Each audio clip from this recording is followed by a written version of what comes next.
Tabea, kita berjumpa lagi di hari Kamis 13 Juni 2024. Mari Bapak Ibu Saudara, sebelum kita menjalani hari ini, kita dituntun oleh firman-Nya. Mari berdoa. Terima kasih untuk hari ini. Terberi lagi bagi kami semua dan kami tahu Tuhan mau kami menjalani sepanjang hari ini sesuai dengan kehendak Tuhan. Maka tuntunlah kami dengan firman-Mu. Amin. Kita akan membaca dari Kisah Para Rasul pasal 5 ayat 7 dan 8. Kira-kira 3 jam kemudian masuklah istri Ananias, tetapi ia tidak tahu apa yang telah terjadi.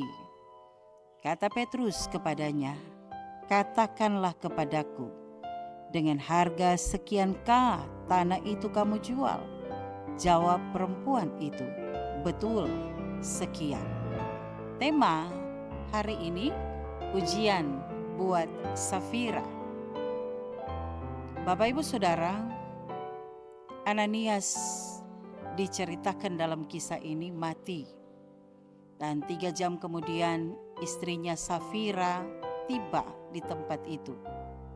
Tapi dia tidak mengetahui bahwa suaminya telah meninggal.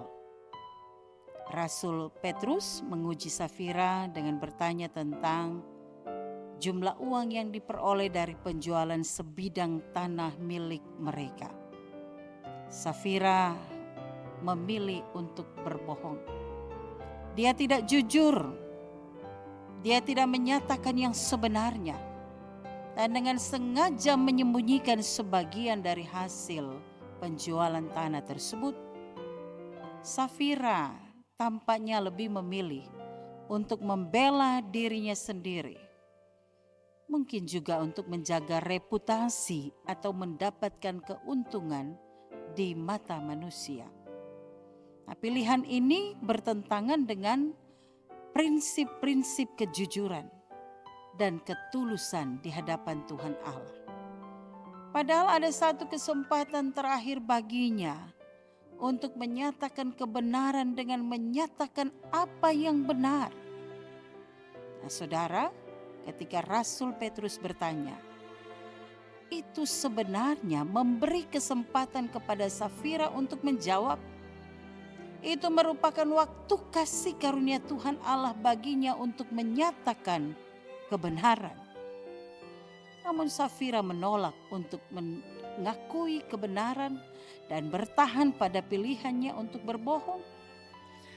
Safira gagal menghadapi ujian rohani yang mengakibatkan konsekuensi yang serius, yaitu kematian.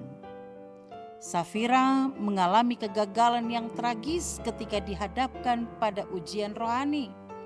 Pada saat itu, dia lebih memilih untuk berdusta, tetap tidak jujur mengenai jumlah harta yang mereka terima dari penjualan sebidang tanah milik mereka.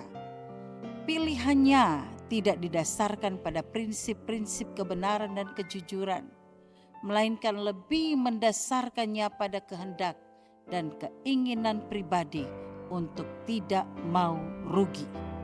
Nah, saudaraku, kisah ujian kepada Safira sesungguhnya mengajarkan kita untuk berhati-hati dalam menghadapi berbagai godaan untuk melakukan dosa yang disengaja. Penting sekali untuk selalu memilih kebenaran dan kejujuran, untuk membuka hati untuk pertobatan dan memegang teguh nilai-nilai kekudusan dalam setiap aspek kehidupan. Karena itu mari sebagai keluarga Kristen kita tetap memperkuat integritas iman kita. Karena sangat penting bagi kita untuk memprioritaskan kehendak Tuhan dalam kehidupan, dalam setiap aspek yang ada. Bangun fondasi keluarga yang didasarkan pada kebenaran dan kejujuran. Jangan pernah mengabaikan kekuatan doa ketika dihadapkan pada ujian ataupun kesulitan. Penting sekali untuk berkomunikasi secara bijak di antara anggota keluarga. Diskusikan masalah, cari solusi bersama, dukung satu sama lain. Dalam menghadapi ujian, gunakan firman Tuhan sebagai pedoman. Pasti Tuhan berkati. Amin. Mari berdoa. Kami belajar lagi dari Safira. Ketika diberi kesempatan untuk memilih, mengatakan yang benar,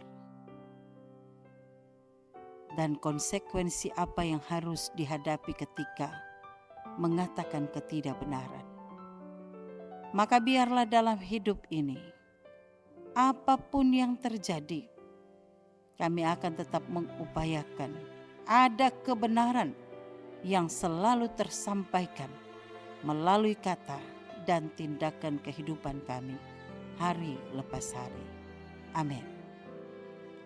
Demikian Bapak Ibu Saudara, kabar baik ini disampaikan dari Puncak Gemim Sion Winangun. Tuhan Yesus memberkati.